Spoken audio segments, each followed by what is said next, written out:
Okay, so we'll look at algebraic fractions, which is a weakness across a lot of the class. Okay, and the first thing I want to look at is just a few misconceptions.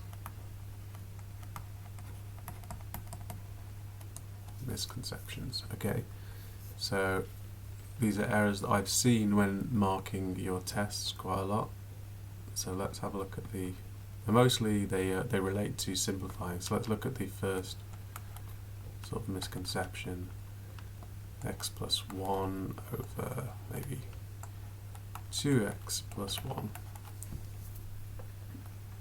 And then I see people going, well, I've got a 1 here and a 1 here. So that gives me x and 2x. And then I can simplify here and here. So that must be a half. Okay, this is not true. This first step is not correct, okay? This is just like saying 2/3. If I can cancel a 1 from here and a 1 from here to get a half, right? Because we could write 2/3 is equal to 1 plus 1 and 2 plus 1, and then I can just cancel the 1s from here. Clearly that doesn't work. Clearly that's nonsense, right? We can't just cancel a term that appears in both the numerator and the denominator. Okay. Another misconception I see sometimes relates to squaring things. So we might have something like x squared divided by y squared, and then just thinking, oh well, I got a squared here, so I can cancel here and here. That's also not true. Okay, think back to real numbers again. If I have, say, 9 over 16, that doesn't cancel down to 3 over 4. Okay, I could square root this and get 3 over 4. Okay, so the square root of 9 over 16 is equal to 3 over 4. That's correct now. But obviously can't just cancel the squared. Okay? So let's look at some examples now of how to do it right. Okay, so don't make these mistakes. Okay, let's look at the first one here. Simplify xy divided by xy minus x. Now the thing with cancelling is you can only cancel common factors, right? It's just the same in normal numbers. If I have, say, 6 over 9, that cancels to 2/3 because the factor of 3 is cancelled from both. Okay, well I've got to look for factors then. So that means factorising. So I have xy divided by, and then I'm going to factorise my denominator. So common factor is x, so I'll bring the x outside the brackets, and then that's y minus 1.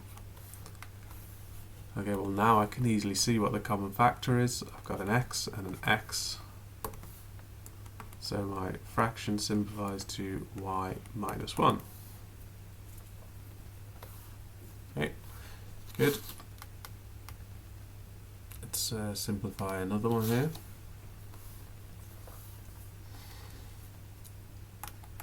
Okay, my little alarm in my head should be ringing because this is a difference of 2 squares.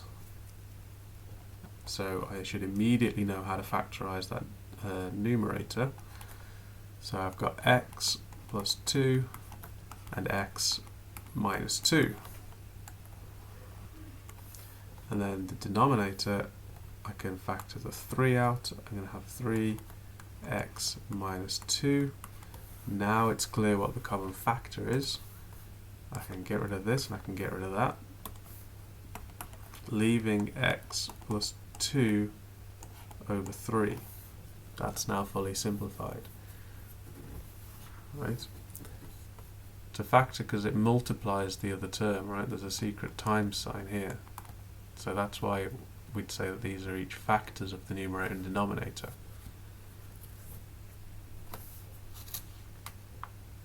Okay, and then last one to look at, we'll have a look at this one. Okay, if you see a algebraic fraction with quadratics, your first thought has to be, can I factorize these? And the answer here is yes. I need two things that multiply to 8 and add to make 6. Well, that's going to be x plus 4 and x plus 2. And then in my denominator, do I have two things that add to make 1 and multiply to make negative 2? The answer is again yes. I can have x minus 1, x plus 2. Again, common factor is obvious now, and that leaves x plus 4 over x minus 1. So really, simplifying algebraic fractions is about, can you factorize? And remember, you've got to be able to factorize both quadratic things and ones like this, where you've got a like a linear factor here. Okay.